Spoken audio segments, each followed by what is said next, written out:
Hey, everybody, and welcome to the Weekday Warriors of Wrestling for December 18th, 2020. I'm Eric Clancy, joined by Patrick Kelly. We're talking all there is to talk about in the world of professional wrestling.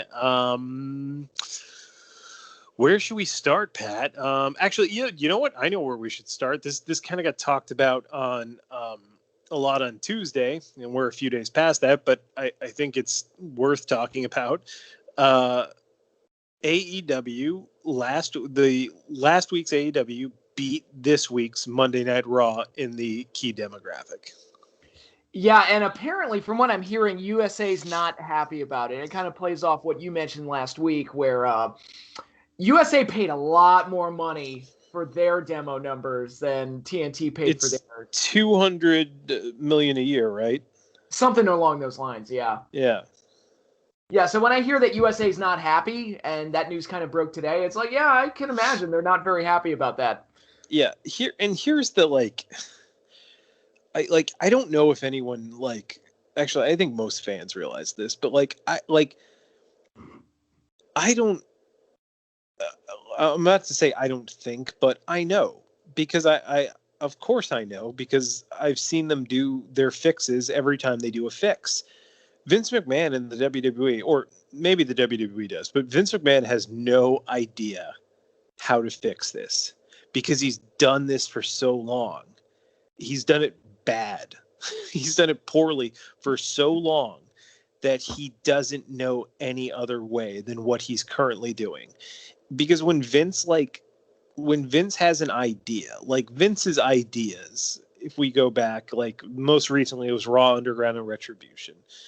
And like Retribution, theoretically, we talked about it. That's an idea. That Raw Underground was probably never going to work. But theoretically, if it was like, if maybe you did a Lucha Underground style or you did an ECW like counterculture, like if it wasn't like sanitized like everything they do is, then you may have had something. But like Retribution, something that can work. There's something always that works about a outsider stable that tries to destroy everyone. I mean, it worked with the NWO, it worked with Nexus. It's worked many times for many different companies. So it's always, that's a tried and true formula. But you go back before that, and like every time this happens.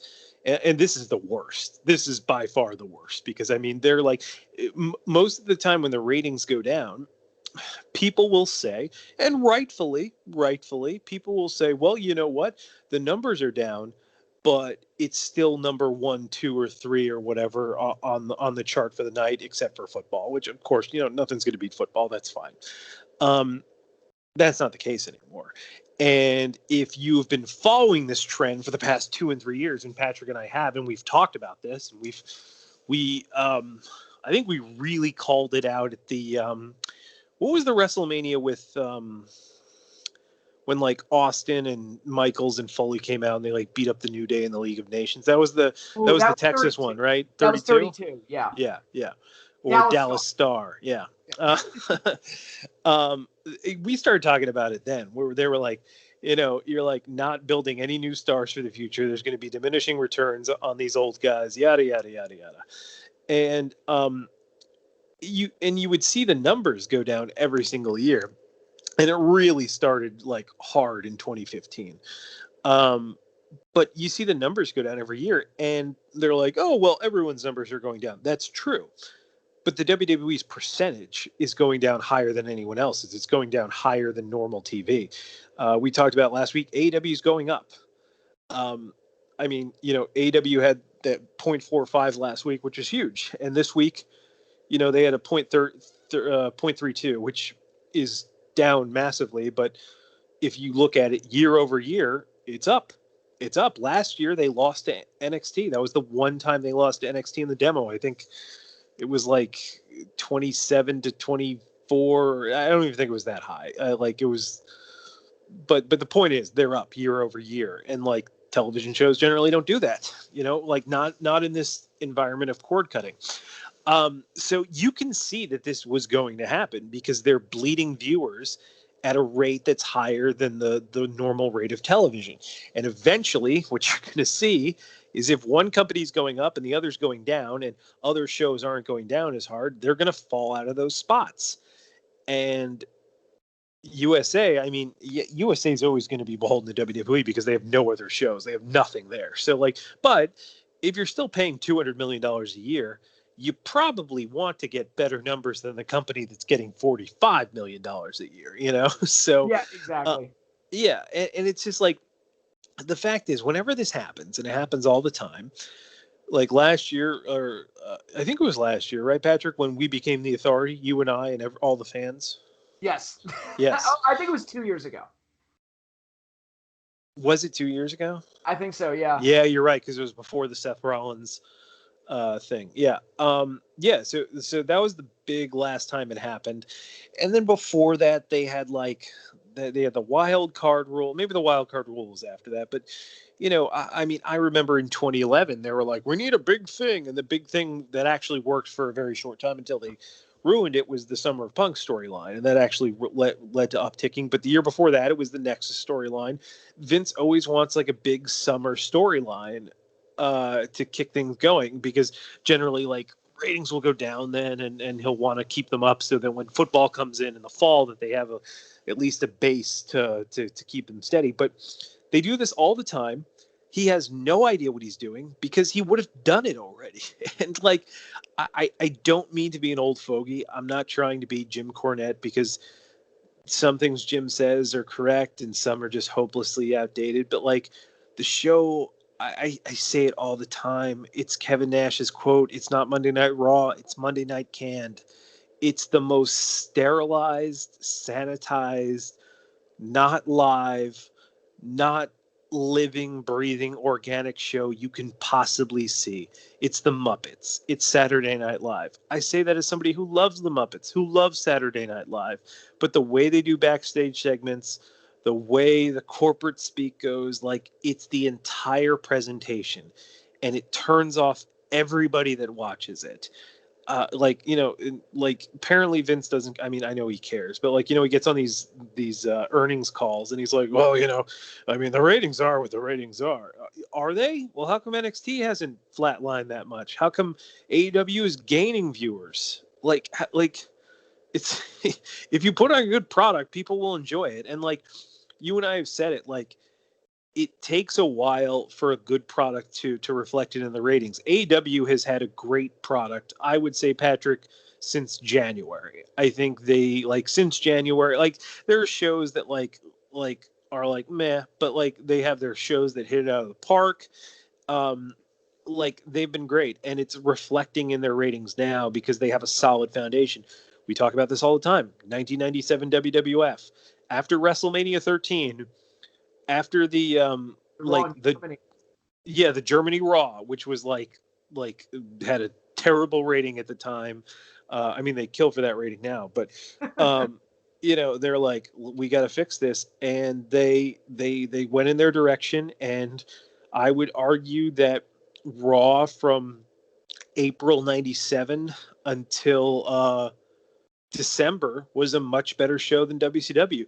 WCW won the ratings for all those weeks. It didn't matter, but by the time Tyson came and the time they had their ducks in a row, WWF had a better show. They had a better product to show. And like, that's where we are with AEW right now. AEW has a better show than WWE. Is AEW perfect? No, they fuck up all the time. Of course they're not perfect. Do they have the best wrestling in the world? Of course not. New Japan is the best wrestling in the world.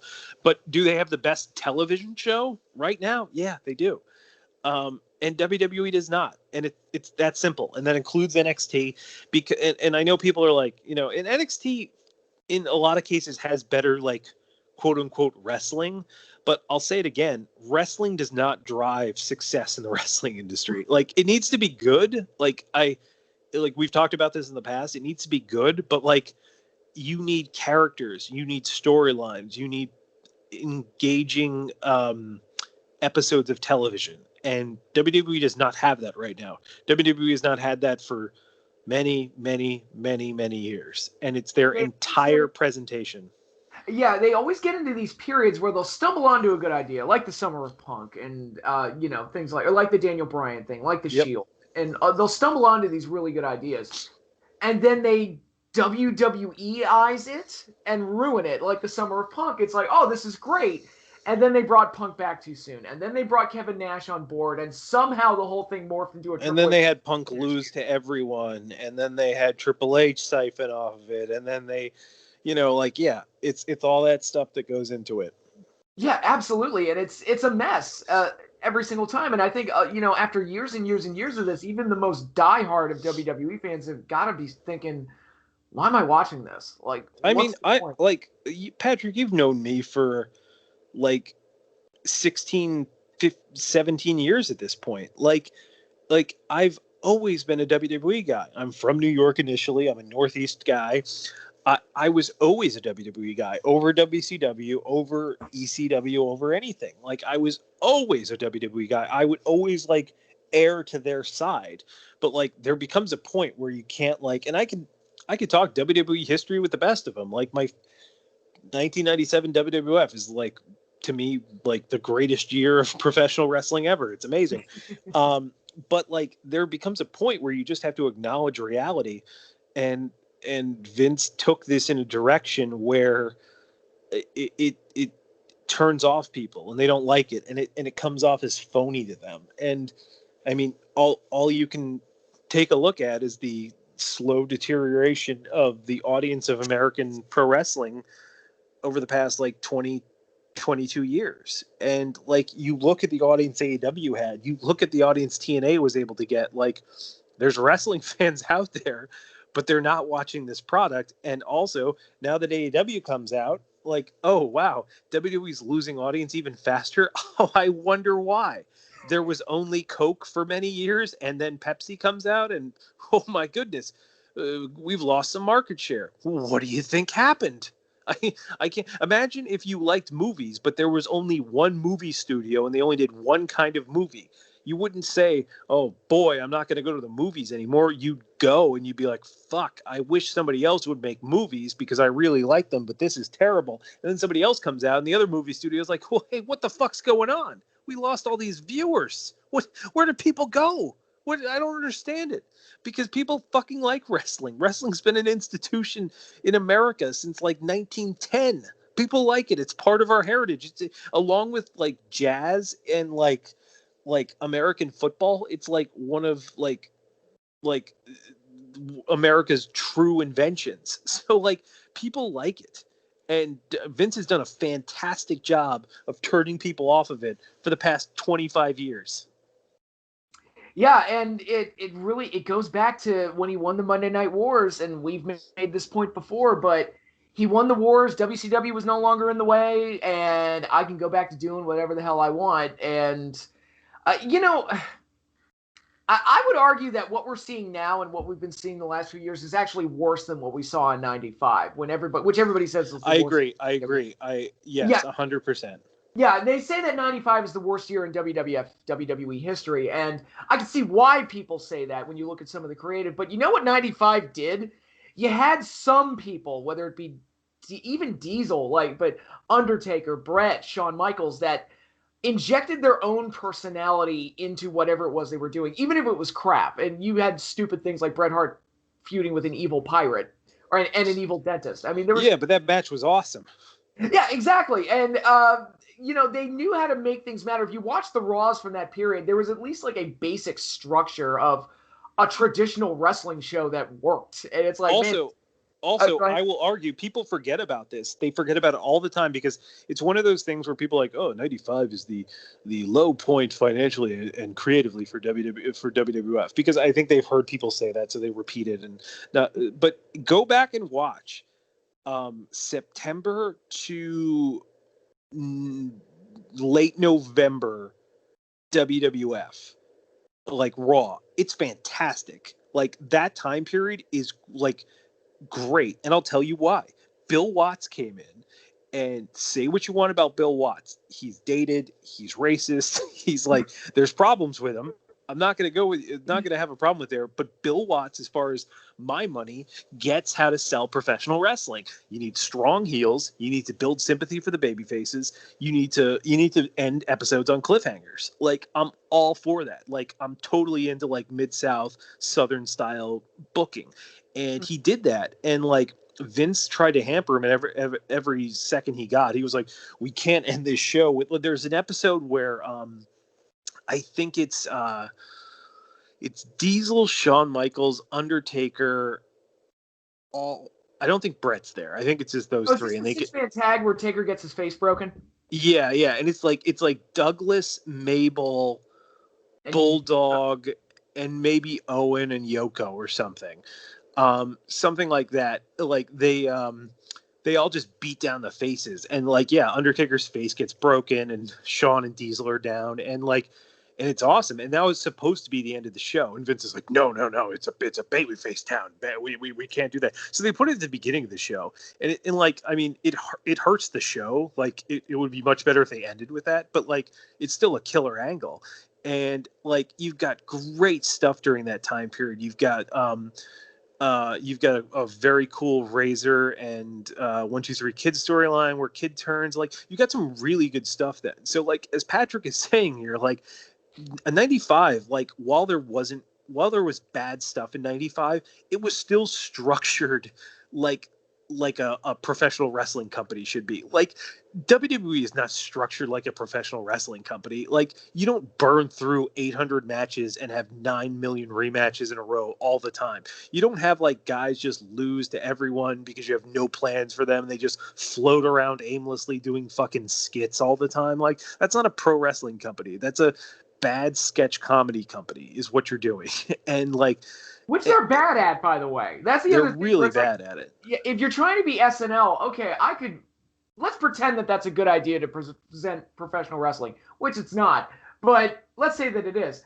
They are really bad at it. So it's like, well, yeah, it's like they can do this format all they want, but they suck at it. So, like, and like, Patrick, am I like, I'm not, I know I talk about this every time.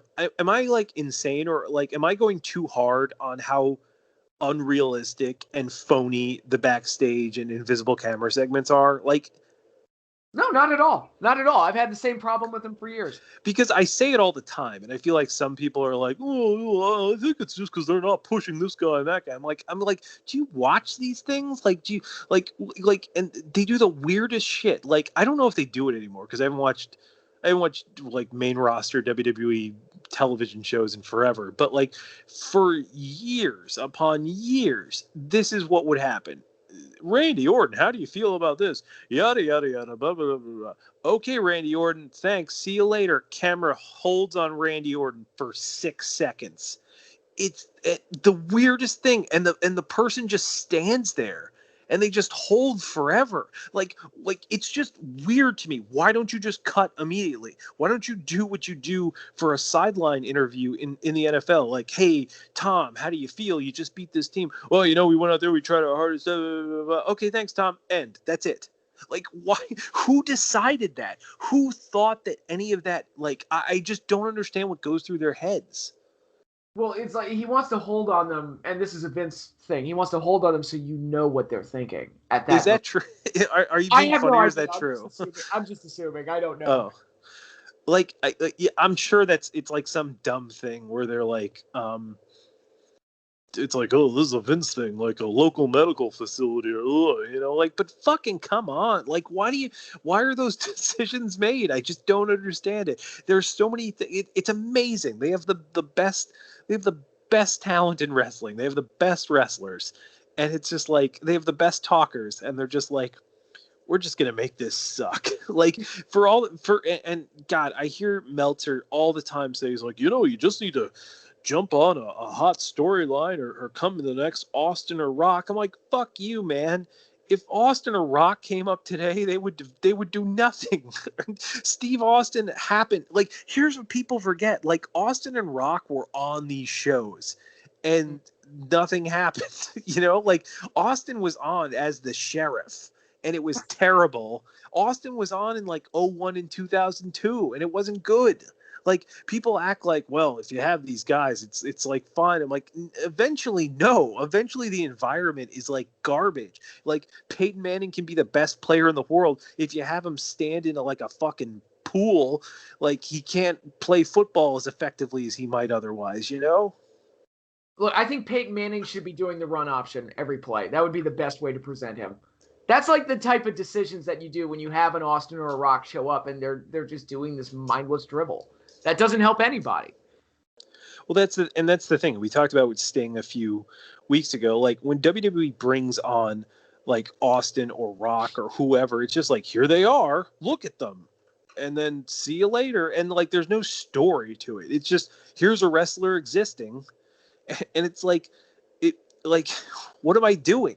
I'm just watching Stone Cold Steve Austin happen, and I'm watching like The Undertaker walk to a ring. Like, it doesn't, like, there's no story there. It's just, here's a wrestler on TV. Well, fucking great. Guess what?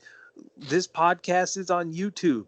WWE's on YouTube. You could find a video of any wrestler you want. There's your whole network is predicated on that. Like, I don't care about seeing these people. I can see them when they were good.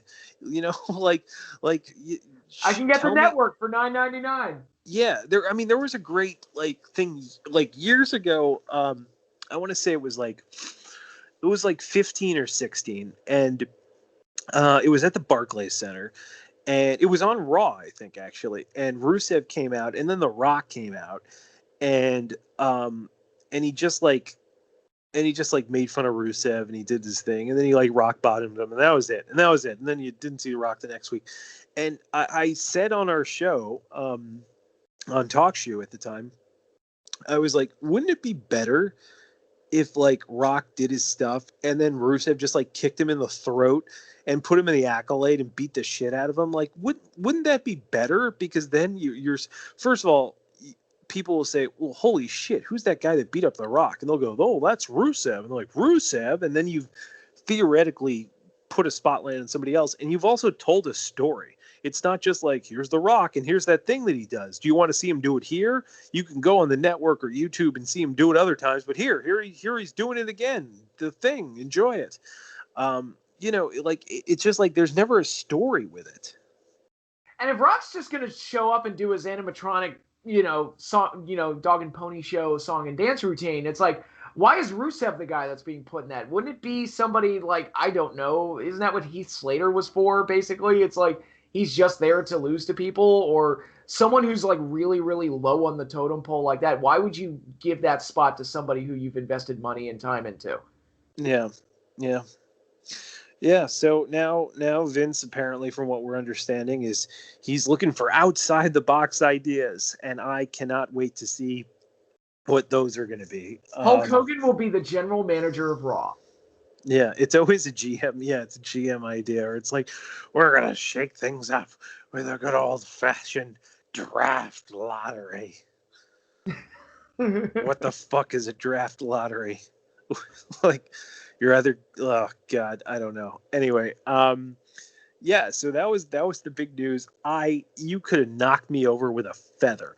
I did not think in my wildest dreams that AEW would get a higher rating than Raw within a year and a half of debuting. Like, that's insane. Like that's with another show. Meaning, if AEW didn't have NXT against it, it would probably have the same viewership as Raw. Yeah, and that's the other thing. They're still growing even with NXT, like, specifically positioned there to screw with them. Yeah, that's what we talked. We chatted about that last week. Like, what, like, did NXT force AEW to become a stronger show? I mean, they've been. I mean, what is it, like 47 and like 1 in like the the demo, and then like, I don't know, like they've won like 4, 5, 6 times NXT has in total viewers. Yeah, it's yeah. Anyway, all right, let's go to AEW. I did not watch Impact this week because the last show was so bad. Did you watch Impact? I did not. I didn't have time to, so unfortunately, Right. no. But I do know that Kenny was there, and they set up a 6-man tag. It'll be him and the team of Anderson and Gallows. So a The little Good Bullet Club. Brothers. Yep. Little Bullet Club reunion, and they'll be taking on Rich Swann and a couple, I believe, the Motor City Machine Guns. So Kenny will be an active participant in Impact Wrestling, which is very interesting. So that'll be good, and that's interesting. Can I ask everyone why the fuck this storyline is only happening on Impact TV? It's still in its infancy. I guess we'll have to see how it goes. But if like the Good Uh, Brothers show up on Dynamite, I think that'd be. I think that'd be great. And like, listen, I'm the guy who's always saying, "Hey, you know what? Let this thing breathe a little bit." But like, you gotta move this Kenny thing a little bit forward on Dynamite, because so far, essentially nothing's happened on Dynamite from this thing. Like, yeah, we know that Kenny's going to become Thanos and collect all the world championships and yada yada yada. We've had last week we had the same promo on Dynamite that he gave on Impact, and this week he killed Joey Janela in a very entertaining squash with like self commentary, which was good and stuff. But like, they set up the match with Phoenix for 2 weeks, which should be really good and like great, and maybe they can tie the AAA Mega Championship into it because Kenny already has 2 of the Infinity Stones at this point. But like we're gonna, I mean, like I don't know, the pacing has got to be a little bit better. I'm not saying he needs to fight Naito tomorrow or something, but like let's have a little bit forward progress. But that said, it was a cool down episode. They had 2 like, no pun intended, Dynamite episodes previous, and they're gearing up for their holiday bash, which I think will be kind of a transition episode because I think it's like 1 hour, right? I'm not sure actually. There were so few matches signed that I figured it had to be 1 hour. So like, that's the thing. Like, it's difficult because like, okay, so you're gonna have your like New Year's episodes, and like the Snoop Dogg one I think will be big. That'll be like That's the New Year's one, right? The post New Year's. Yeah, the post New Year's one. I think Snoop Dogg will help them with viewers, and I think the fact that it'll be after New Year's, AEW does pretty well in January. They did really well last year, and knowing how they've been retaining their audience, they should do well here. So you should see some big things there. However, you're going to have a big audience from the Bucks Celtics game afterwards, and not so much. It might not be your biggest. I don't think that'll break any records, that show. However, you will get exposure to new fans. And I think you've got to be very calculating with what you present there, because you're going to be coming from the basketball game and you're going to need something that really attracts casuals. So like, my suggestion is always Cody.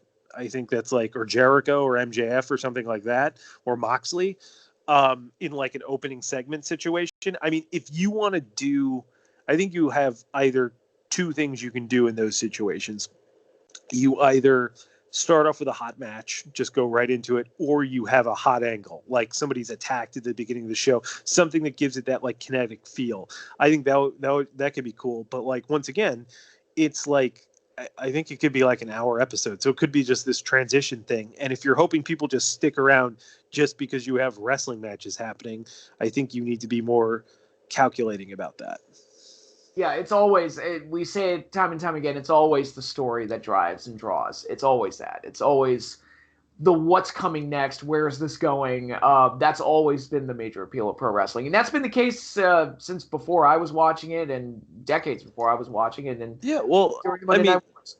The episode last week, not the one from last night, or 2 nights ago rather, but from last week, the highest rated segment was the Shaq segment. And I actually thought that segment would played really well, and the water on his face got a viral moment on like people.com, did a thing on it, and people were making memes on it. And like, quite honestly, you, in today's day and age, you need memes for your brand to be relevant. And like, there are a lot of wrestling memes out there, like on non-wrestling site like on top like subreddits and things that use memes, and AEW needs to get in there with that, because a lot of them have like, oh, Kevin Nash or Triple H or Steve Austin and stuff just casually being used. And so like you need that kind of shit. You need like Shaq doing something with an AEW guy or whatever, because then people go, you know, you always look at the meme and you're like, well, what's that from? And like hopefully you'll get some kids that have never heard about it or whatever.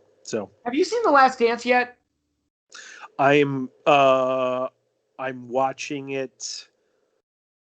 So yes, I'm on like the 5th episode. I think they're in. Jordan's playing baseball right now. Okay. The reason I bring it up is because you mentioned memes, and one of the biggest things to come out of that docuseries. I took that personally. I took that personally. It's like, oh, he can have that, but I'm going to take this. It's fine. It's fine. Yeah, but, that's by the way, that whole series is fantastic. It is. It's probably the best sports documentary I've ever watched. It's so great how they do, like, you know, the focus is this final season, but they keep flipping back. They have the flashback of everything leading up to it. So you kind of get the history of it, on top of the fact that, like, I mean, you want to talk about strong characters and storylines. Like, oh yeah, the '90s Bulls had like some of the most compelling characters, like from Jordan, Pippen, Rodman, Jerry Krause, Phil Jackson. Like you've got all these like people that are just so like, how do these humans exist? You know? Yeah, it really was representative of, like, we took for granted how good the NBA was back then, because, and no knock on today's players, but it's just not the same. Yeah. I mean, it's like, I said this when LeBron went to Miami with Dwayne Wade and Chris Bosh, and I think a lot of people had a problem with that. Whereas it's like you don't feel like the guys like hate each other, you know, like, and I'm not like, oh, you want them to hate each other? I'm like, I mean, yes and no. I mean, like, Bird and Magic legit did not like each other in the 80s, and Bird and Magic saved the NBA. The NBA used to not be televised live before that. Like, they would have like radio, and like they would play the games like at weird times, and you'd have like taped replays, and nobody gave a shit. And then Bird and Magic's rivalry, like, which is so easy to understand. It's like, oh, here's a Northeastern, mostly white team, blue collar, hardworking, and then you've got this West Coast, LA, flashy, mostly black team going up against each other with these 2-star players who are both fucking amazing at basketball. Like, how do you not? That's a pro wrestling storyline right there. How do you not dig that? And that saved the NBA and brought it into like financial maturity. And then Jordan, of course, comes in the mid to late 80s and eventually matures, and in the 90s takes it to the next level. But like, you had this sense of true competition with guys like Barkley and Jordan, and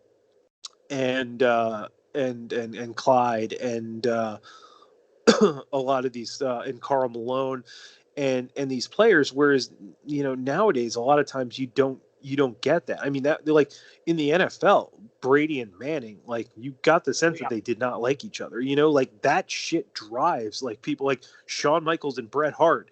Like, you could say the WWE was in trouble in 1997. Well, one thing that was keeping it relevant and not falling into obscurity was that feud between these guys that did not like each other. That's the stuff that, like, drives shit, you know, like that people are interested in that. If you brought back CM Punk today and had him feud with Triple H, you'd probably get some eyeballs because of that legit, like, rivalry. And I'm not talking about the rivalry that Michael Cole says, where you just have 8 matches in a row, and he's like, what a rivalry this has been, Corey.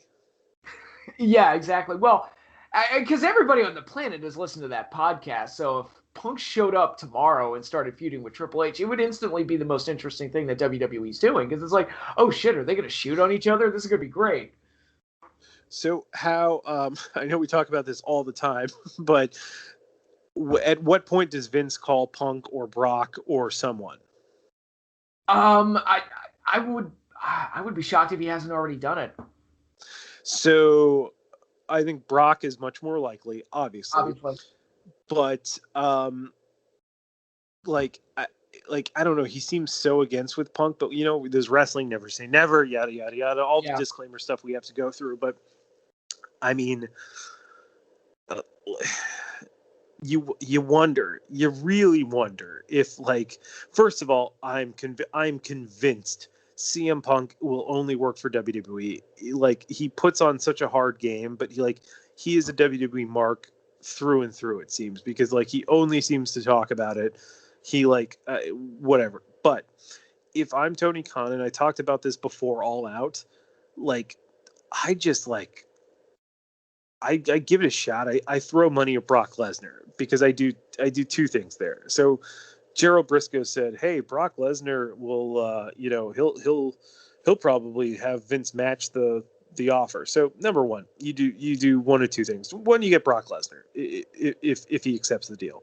If he doesn't, okay, you force Vince McMahon to pay for somebody that maybe he wasn't going to pay for. So you've like put him on the defensive there, and then he has a contractual obligation for something that maybe he didn't want to have, and then that frees up money elsewhere in the talent budget. So there's that. But like at some point, when you realize you're that close within striking distance, as we've learned, like a guy like that could put you over the top. One of those two guys. Sure, absolutely. Batista could put you over the top. Yeah, I would throw Rock up there too if they ever got him to do anything. That would be big. Yeah.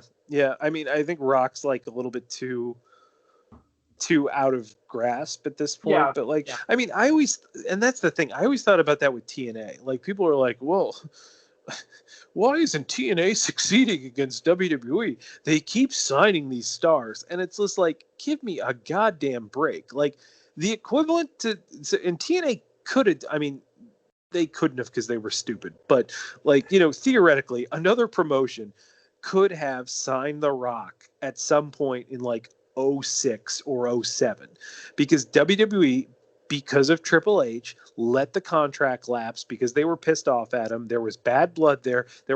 Rock's career was not what it is now. They could have brought him back in a Hulk Hogan type deal for WCW, that like WCW did with Hogan. They could have gone after Jericho.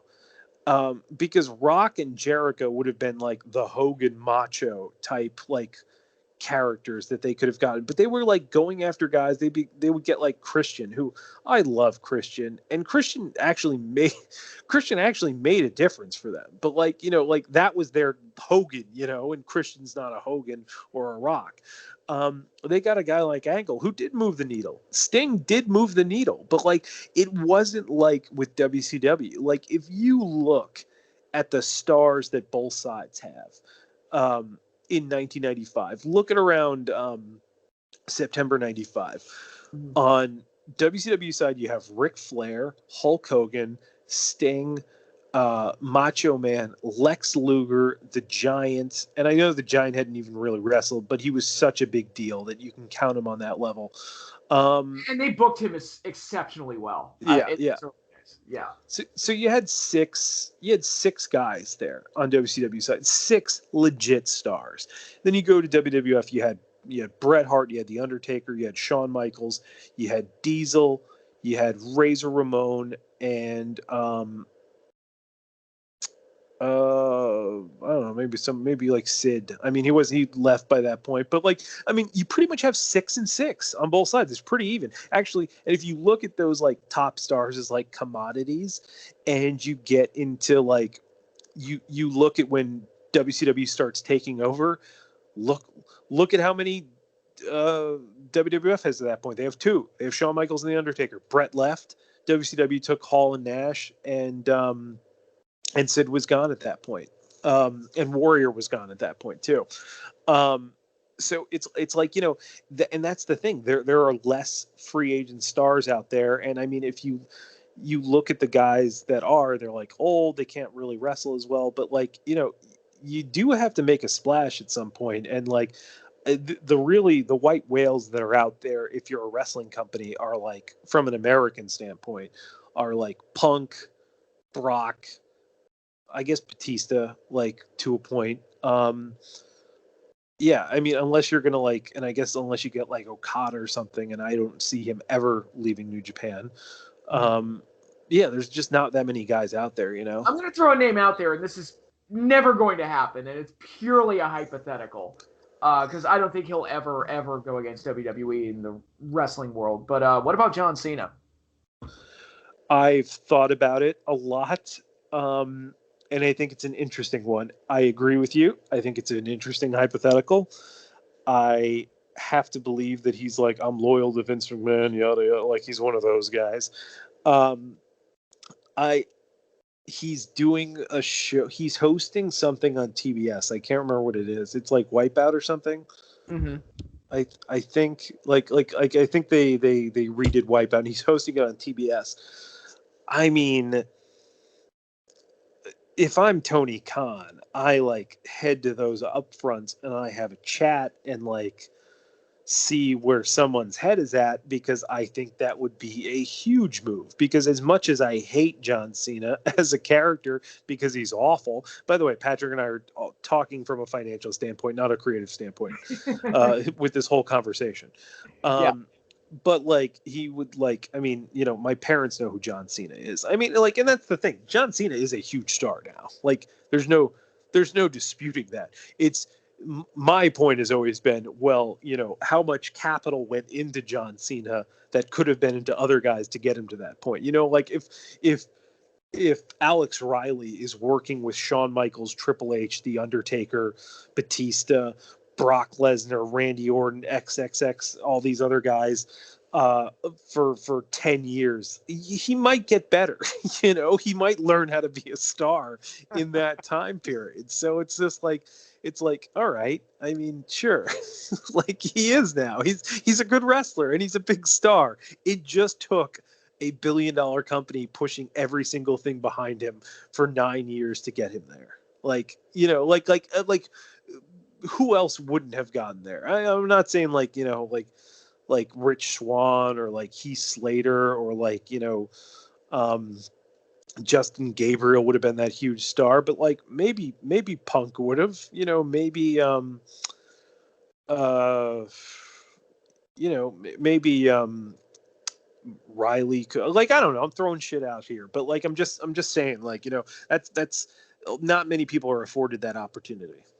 Sure. I actually was thinking creatively because, you know, there's all these interesting parallels to Yeah. WWE. And I'm thinking it's like, dude, you want to heel.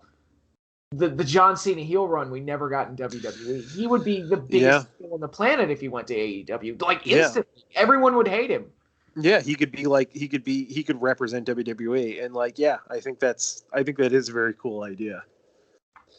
And that's the thing, like, you know, like, I mean, theoretically, if John wanted to like make a difference, like that would do that, because hey, wrestlers get more money. Theoretically, competition makes us stronger. So, you know, hopefully the other side would get better. They don't seem to be doing that, but then again, they didn't have $1 billion TV deals in 1996. But you know, yeah, no, I think that would be a good one. I think you know, that like I think that would be such a long shot. But I mean, they do, AEW has such a interesting thing going on with the Kenny Omega storyline, and you're hopefully going to see guys like Nick Aldis and maybe New Japan. I don't know. But yeah, you do want to have something on the back burner. So I just wonder if they make a play for somebody. I mean, they made a play for Edge. Like, let's not forget that they gave Edge the $3 million deal. That of course he ran back to Vince, which is like, come on, just fucking take the money and, like, you know.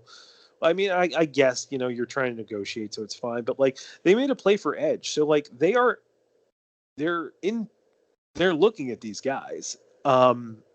So it's not completely out of the realm of the possibility that they could be looking into some of these guys.